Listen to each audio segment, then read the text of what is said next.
আসসালামু আলাইকুম ভিউয়ার্স, আশা করি সকলে ভালো আছেন। আলহামদুলিল্লাহ আমরাও ভালো আছি। তো আজকে সকালটা শুরু করলাম সকালের আয়নের নাস্তাটা দিয়ে। তো আজকে আমি আয়নের জন্য রান্না করতেছি গাজরের হোমমেড সেরেলাক ও গাজরের একটা রেসিপি। তো আশা করি এই রেসিপিটা অনেক উপকারে আসবে আপনাদের। তো এখানে আমি দিয়ে দিয়েছি হচ্ছে 250 গ্রাম পরিমাণ হচ্ছে লিকুইড দুধ, যে গুঁড়া মানে হচ্ছে গরুর দুধ। তো একটা গাজর কুচি কুচি করে কেটে দিয়েছি, একটা এলাচ দিয়েছি ও আমার যে হোমমেড সেরেলাক তৈরি করা ছিল সেটি 1 চামচ দিয়েছি।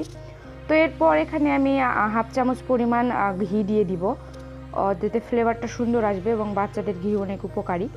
তো এই প্রসেসে রান্নাটা করবেন, দেখেন বাচ্চারা খাবে, 100% খাবেই। তো এটা মালাইয়ের মতো যখন হয়ে আসবে তখন এটা আমি নামিয়ে ফেলবো। তো এভাবে রান্নাটা করছি। তো এভাবে বাচ্চাদেরকে আপনারা দিতে পারেন। তো এই যে দেখতে পাচ্ছেন এটা একটু হালকা ঘন হয়ে এসেছে। তো আরেকটু ঘন হলে নামাবো। দেখুন গাজরগুলো সব সিদ্ধ হয়ে এসেছে, পুরাটা এটা দুধের মধ্যেই সিদ্ধ করেছি।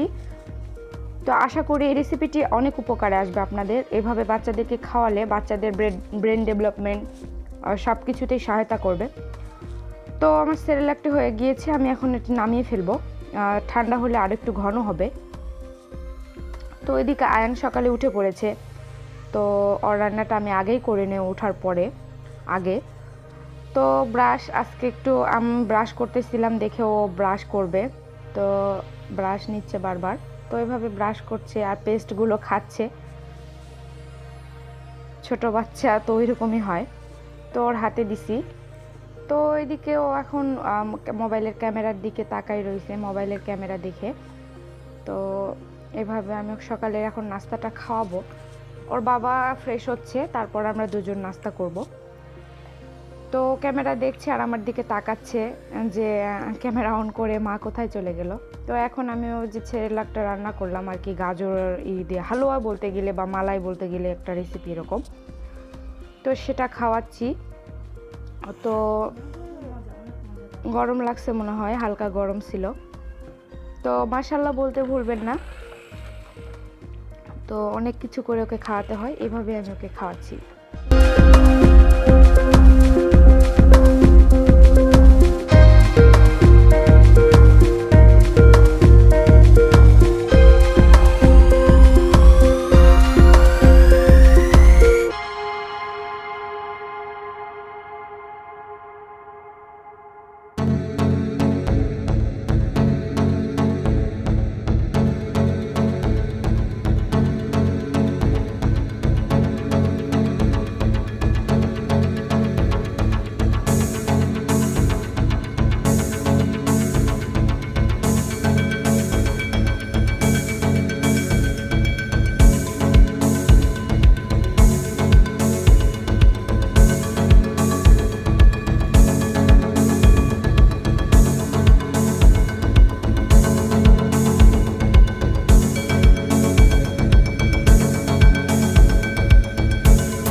তো এদিকে মিনিমাম মনে হয় এখন বাজে, এরপর ভিডিও করা সম্ভব হয় নাই। তো এখন আমি সব তরকারি কাটাকুটি করে রেখে এসেছি রান্নার জন্য। তো এখন দুপুরবেলা আয়নের 12টার দিকে একটু যে প্রতিদিনের মতো ফল দেই সেটা দিব। আজকে আনার ও আঙুর দিচ্ছি। তো আয়ন গাড়ি দিয়ে মাশাআল্লাহ খেলছে। তো আমি এখন ওকে আঙুর খাওয়াবো। তো ডাকছি, ও একটু শুনছে, তো বুঝতেই পারছে এখন খাওয়াবো, সেজন্য মুডটা অফ হয়ে গেল। তো প্লেটে দিলাম, দেখি একা একা নিজে নিজে খেতে পারে কিনা বা নিয়ে খায় কিনা। তো আমি দেখাই দিচ্ছি, ও হাত দিয়ে নিচ্ছে একটা, এভাবে ও মুখে একা একা খাওয়ার চেষ্টা করে। যদিও বা ছোট বাচ্চা, এভাবে একা খাবার দিয়ে ওদের সামনে রাখবেন, তারা একা একা নিজে নিজে খেতে শিখবে। তো সব বাচ্চা এক না। তো এভাবে আমি ও খাচ্ছে, নষ্ট করছে। তো তারপর আমার আবার রান্না করতে হবে, সময় এদিকে 12টা প্রায় পার হয়ে গিয়েছে, রান্না করবো। সেজন্য আমি ওকে খাওয়াচ্ছি যেটুকু খায়। তো এভাবে ও দুপুরের ফলটা খেয়ে নিল।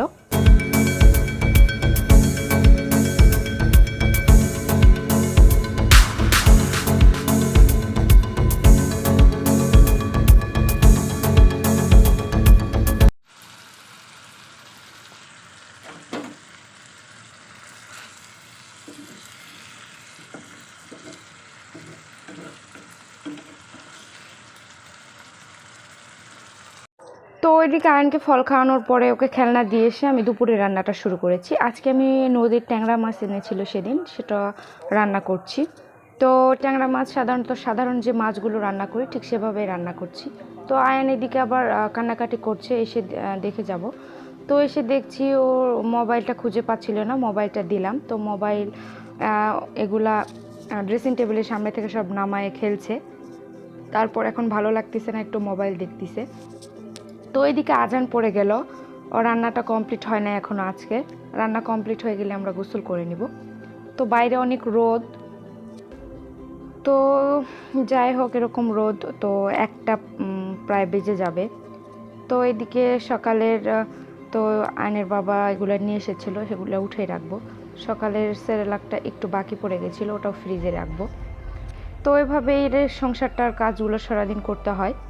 তো এদিকে আবার রান্নায় এখানে মাছটা নেমে রেখে আমি এখানে বসায় দিয়েছি হচ্ছে বট অনেকে বলে ভুঁড়ি, গরুর এক একজন এক এক নামে এটাকে ডাকে।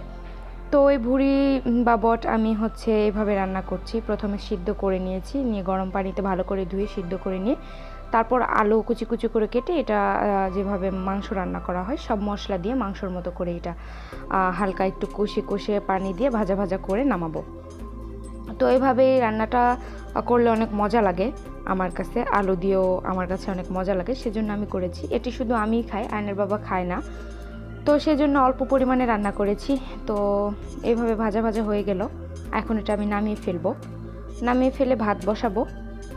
তো এইভাবেই রান্নাটা করলে ডালের উপরে খেতে অনেক বেশি ভালো লাগে আমার কাছে। তো এইদিকে ভাত বসিয়ে দিয়েছি, ভাতে বলক চলে এসেছে। তো বাইরে অনেক রোদ, এখন মানুষ অনেকেই দুপুরের খাবার খেতে বাসায় যাচ্ছে, যারা চাকরিজীবী, চাকরি করে। তো রান্না সব নামিয়ে ফেললাম, শেষ করে ফেললাম। তো এদিকে আয়নের দুপুরের খাবার আমি হচ্ছে তৈরি করলাম। ও যেহেতু ট্যাংরা মাছও খাবে না, ও হচ্ছে বটও খেতে পারবে না, তো ডাউল রান্না করেছিলাম, ডাউল আর একটা রুই মাছ ভাজা আর লেবু দিয়ে চটকিয়ে খাওয়াবো। এক এক দিন এক একভাবে ওকে আমি খাওয়াই, তো আজকে একটু এভাবে খাওয়ালে ডালও অনেক উপকারী, মাছ অনেক উপকারী। তো এভাবে আমাদের রান্নাটা খাবো। যেহেতু আয়নের বাবাও দুপুরে আসেন, আমি একা খাই, তো সেজন্য তরকারি এটা রান্না করলে হয়, রাতে আর এক্সট্রা কোনো তরকারি আমাকে রান্না করতে হয় না। তো ওইদিকে আয়ান হচ্ছে গোসল ওকে করাইছিলাম, তো তারপরে এখন খাওয়াবো। তো মোবাইল দেখছে, মোবাইল ছাড়া খেতে চায় না, এটা একটা বদ অভ্যাস। তো তবুও চেষ্টা করি, বাচ্চা তো খাওয়াতে হবে, এভাবেই না হলে কিভাবে। তো এভাবে ডাল দিয়ে মেখে আয়নকে খাওয়াবো।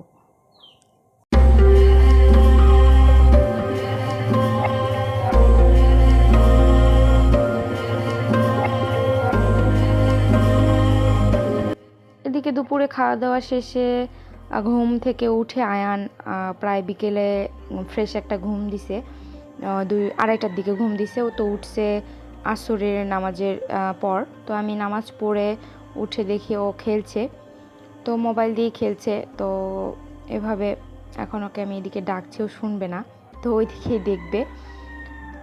তো এভাবে মা ছেড়ে কিছুক্ষণ সময় কাটালাম, কিছুক্ষণ গল্প করলাম, মজা করলাম, করে বাহিরে যাব।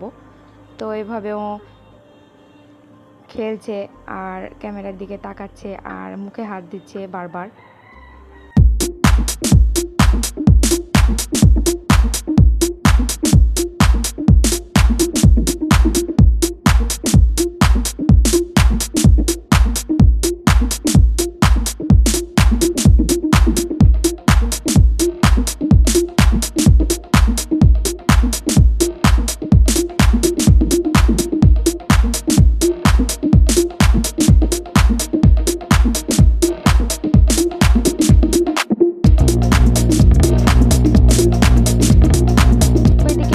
আয়নের বাবা আমাদের জন্য পুরি নিয়ে এসেছে, পুরি আর হালিম টাইপের একটা ডাউল টাইপের নিয়ে এসেছে, অনেক ভালো লাগে এটা আমার কাছে।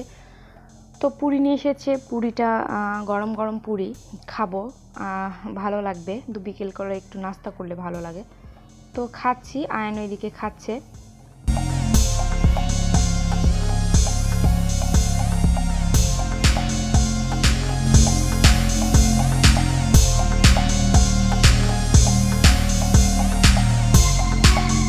তো ওইদিকে বিকেলে ফাইনালি আমরা ছাদে চলে এসেছি। তো গাড়ি চালাবে, অনেক খুশি, বের করে দিয়েছি। তো একা একা চালাতে পারে না, আমাকে চালাতে হয়। তো ওর বাবা থাকলেও চালায়। তো এদিকে এভাবে অনেক খুশি হয়েছে বাবাটা, আমার অনেক খুশি। তো বাইরে আসলে অনেক খুশি হয়। তো কাজের চাপ বিভিন্ন, তো সব ক্যামেরার সামনে তুলে ধরা হয় না, অনেক কাজ করতে হয়। তো এভাবে মা ছেলে কিছুক্ষণ খেলবো ছাদে।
ওইদিকে রাত প্রায় 10টা বাজে, 10:30 11টার মতো।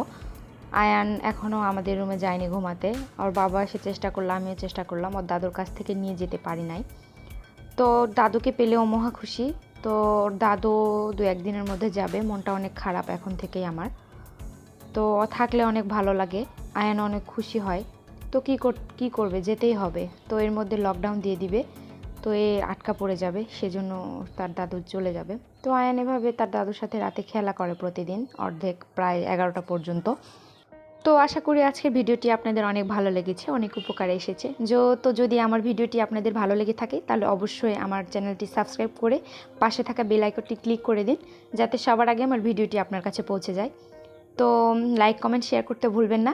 নতুন নতুন ভিডিও বানাতে আমাকে অবশ্যই সাহায্য করবেন। অবশ্যই আমার চ্যানেলটা সাবস্ক্রাইব করে আমার পাশে থাকবেন।